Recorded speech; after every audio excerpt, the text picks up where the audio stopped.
Before. Look back. Back to a time before me or you.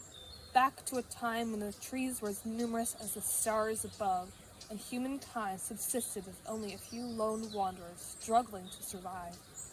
Back to a time before dinosaur footsteps shook the ground and quaked the sky, before cells branched into awe-inspiring beasts. Back to a time before life.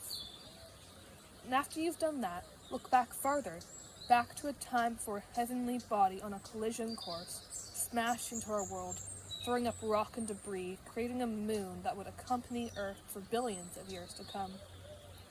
Look back to a time before the lonely rock on which we now exist commenced its cold trek through the expansive void.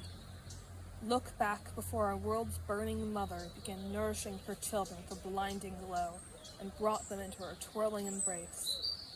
Look back to a time for the cosmic noon, when stars were created so rapidly they packed the cosmos full to bursting. Back to a time for the cluster of stars we call home gathered together out of the desolate vacuum of space. Back to a time for gravity bound together constellations of dust, planets, and stars. For celestial bodies of flaming radiation were first fashioned out of mist and vapor. Look back to a time before the universe was dark, before any entities beyond the smallest speck had the courage to form. Look back to a time before the dawn of the cosmos, when all that existed was a disarray of hot and dense matter, flooding the universe. Look back to a time before all.